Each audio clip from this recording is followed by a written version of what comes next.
Assalamualaikum warahmatullahi wabarakatuh.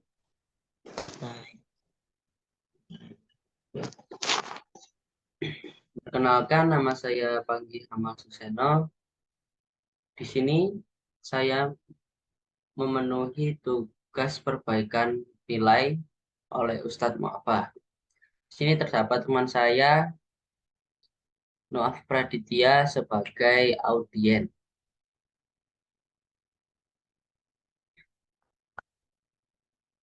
Di sini saya akan membahas tentang intisari Islam. Terdapat 3 pokok bahasan yang akan saya bahas. Yang pertama terdapat cerita dari Abu Thalib. Yang kedua terdapat cerita dari pelacur yang dimasukkan surga. Yang ketiga terdapat motivasi niat.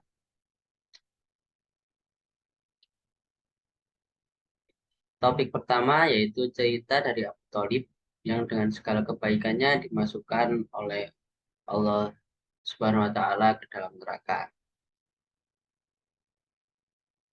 Abu Thalib merupakan paman dari Nabi Muhammad yang sangat berjasa bagi beliau, di mana pada saat Nabi Muhammad berusia 8 tahun, Nabi Muhammad sudah ditinggal oleh kedua orang tuanya dan kakeknya, sehingga diasuh oleh Abu Thalib sebagai pamannya yang sangat baik.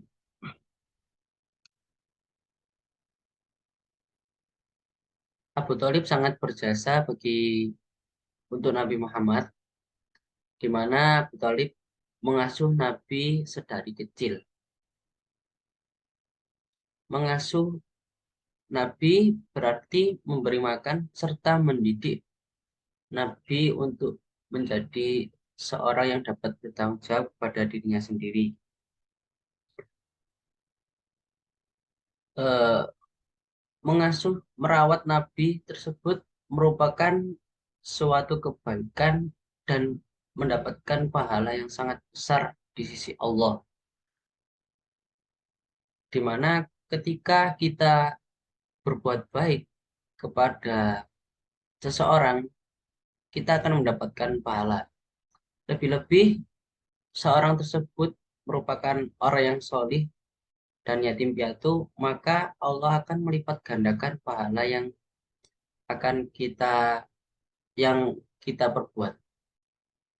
Lebih-lebih lagi, Abu Thalib juga merawat Nabi Muhammad, di mana Nabi Muhammad tersebut merupakan calon nabi pada saat itu, sehingga Allah akan melipat gandakan lebih besar lagi kebaikan pahala untuk Abu Thalib. Berbeda dengan kita melakukan kebaikan, di, melakukan kebaikan untuk sesama, tetapi kita melakukan kebaikan terhadap orang yang tidak solih, tetap mendapat pahala, namun tidak sebesar kita melakukan kebaikan terhadap orang yang solih. Terdapat kontribusi lain yang dilakukan oleh paman Nabi, yaitu membantu pernikahan Nabi. Pada saat Nabi Muhammad ingin dipinang oleh Khadijah, yang pada saat itu merupakan wanita terhormat di Mekah, eh, Nabi Muhammad berpikir untuk memberi eh, mahar yang sesuai dengan Siti Khadijah, di mana pada saat itu mahar disesuaikan dengan wanita yang akan dipinang. Nah, Siti Khadijah tersebut merupakan wanita terhormat, sudah seharusnya Nabi juga memberikan mahar yang lebih besar, lebih terhormat juga untuk Siti Khadijah. Di sini peran Abu Thalib yaitu untuk eh, mengumpulkan, memberikan Nabi eh, unta, eh, sekitar 25 unta untuk mahar Nabi ke Siti Khadijah. Yang keempat terdapat yang ketiga terdapat mendidik Nabi untuk mandiri untuk mencari uang sendiri. Sedari usianya 8 tahun tersebut, Nabi sering diajak oleh pamannya Abu Thalib untuk berdagang dan dilatih untuk mandiri supaya dapat tanggung jawab kepada dirinya sendiri pada saat Nabi dewasa. Yang keempat, terdapat membela Nabi saat Nabi dihina. Pada saat Nabi diangkat menjadi Rasul oleh Allah, Nabi selalu mendapat cacian-cacian, fitnah, dan perlakuan yang buruk dari masyarakat Quraisy pada waktu itu. Eh, Abu Thalib selalu membela beliau, sehingga itu merupakan sebuah pahala yang besar juga untuk Abu Thalib. Eh, tetapi dengan poin kelima, tetapi dengan segala kebaikannya tersebut, eh, Allah malah memasukkannya ke dalam neraka.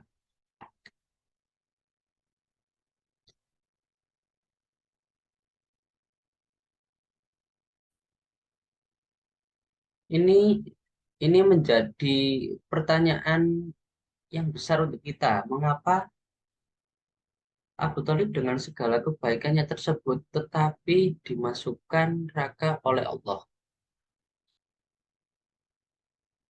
Menjadi sebuah pertanyaan yang besar pula untuk kita. Mengapa hal tersebut dapat terjadi? Yang poin kedua, cerita pelacur yang dimasukkan surga oleh Allah Subhanahu wa taala.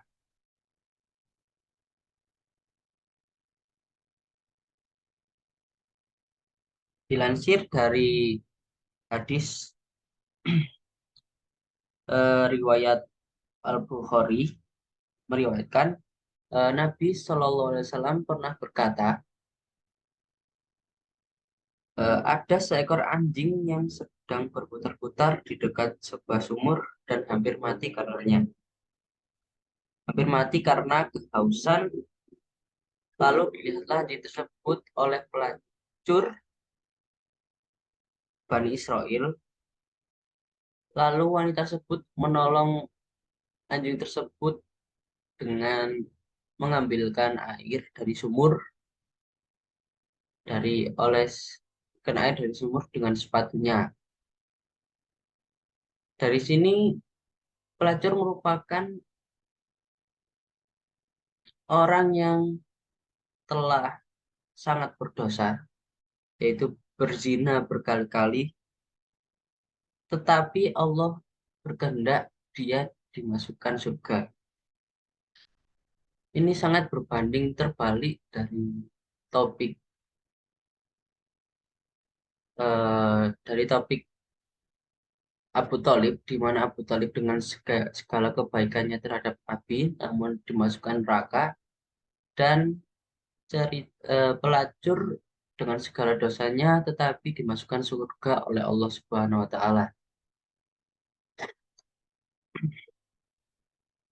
Di sini menjadi sebuah pertanyaan besar bagi eh, kita,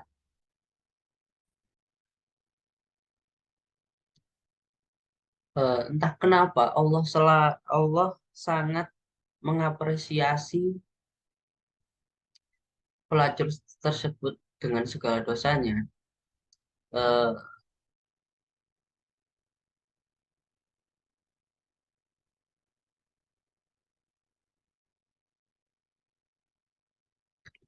Apa yang sebenarnya dikehendaki oleh Allah tersebut.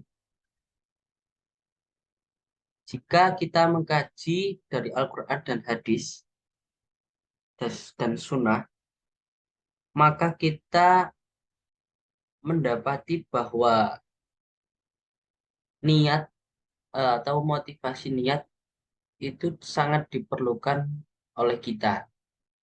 Di mana motivasi dari Abu Thalib dan pelajar tersebut sangat mungkin berbanding terbalik. Dari kisah Abu Thalib tersebut, mungkin niatnya tidak untuk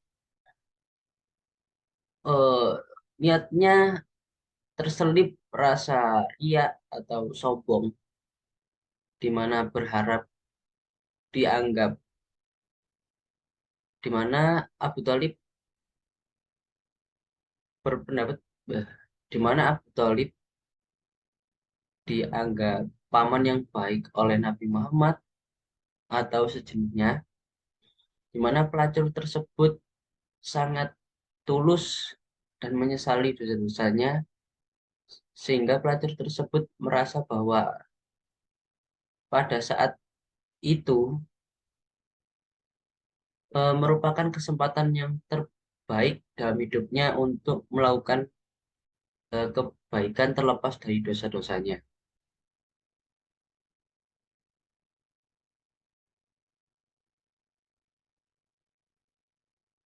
Di sini berarti Allah itu sangat memperhatikan motivasi, motivasi kita atau niat kita untuk melakukan kebaikan.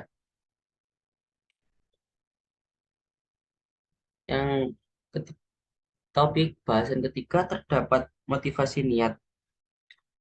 Allah selalu memerintahkan kita, eh, Allah selalu memerintahkan bahwa ketika kita berbuat baik tersebut harus dilandaskan untuk menyenangkannya, karena kita adalah hamba Allah. Dalam motivasi niat ini, Nabi merupakan perantara untuk mengetahui apa yang disukai Allah.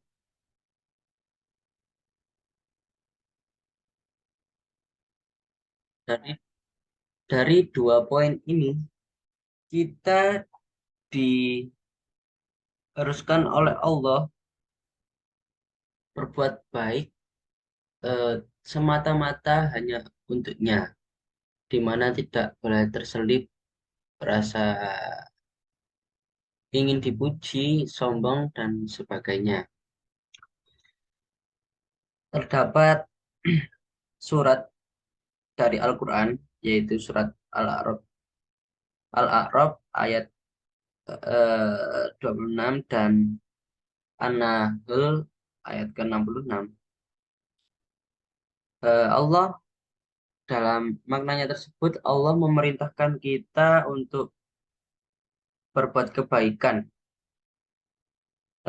Berbuat kebaikan tersebut, motivasi ini disebut ikhlas, yakni memurnikan motivasi semata-mata karena dia tanpa kecampuran apapun. Ikhlas inilah yang menentukan apakah sebuah amal kita dapat diterima oleh Allah. Dari kisah yang kita dapat tersebut, dari kisah Abu Thalib dan cerita dari pelacur, eh, pada kisah Abu Thalib tidak benar-benar melakukan motivasi niat atau ikhlas, di mana dia berharap hal-hal lain, di mana untuk dirinya sendiri dan bukan karena Allah. Sedangkan pelacur tersebut eh, pahalanya diterima oleh Allah karena niatnya yang tulus hanya untuk Allah Subhanahu wa Ta'ala. Faktor lain yang tidak diterimanya amal Abu Thalib yaitu tidak bersedia untuk mengimani Nabi Muhammad SAW sebagai Nabi akhir zaman, di mana hal ini terdapat pada poin kedua. Nabi Muhammad merupakan perantara mengetahui apa yang disukai Allah. Jadi tahap pertama yang harus kita lakukan dari tersebut yaitu mengimani Nabi Muhammad agar agar pahala kita dapat diterima dengan sempurna oleh Allah, sehingga perbuatan kita lebih lurus dan berniat untuk Allah Subhanahu wa taala.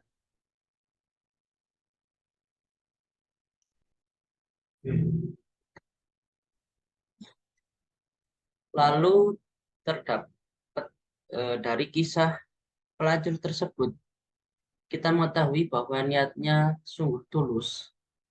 Eh, di mana perlu diketahui pada saat masa pelacur tersebut, pelacur Bani Israil tersebut sebelumnya juga pasti dikirim Nabi Muhammad untuk untuk meluruskan tauhid yang ada pada saat masyarakat tersebut, di mana pelajar tersebut sudah pasti mengetahui kebenaran bahwa eh, segala kebaikan tersebut hanya untuk Allah, sehingga dirinya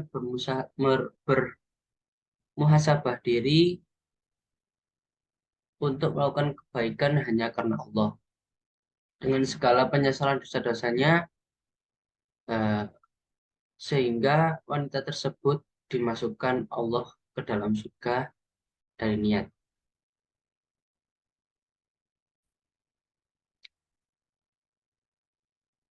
Dari kisah-kisah tersebut, kita mendapati bahwa niat itu haruslah sangat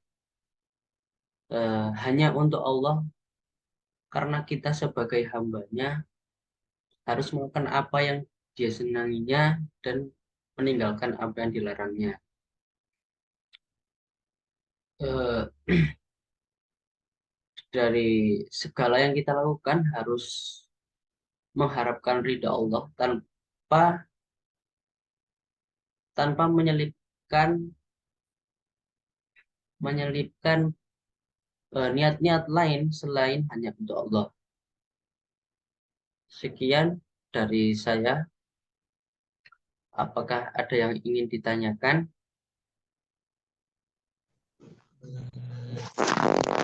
Cukup jelas, jadi sebenarnya tidak ada yang ditanyakan. Terima kasih. Sekian dari saya. Wassalamualaikum warahmatullahi wabarakatuh. Kurang lebihnya mohon dimaafkan.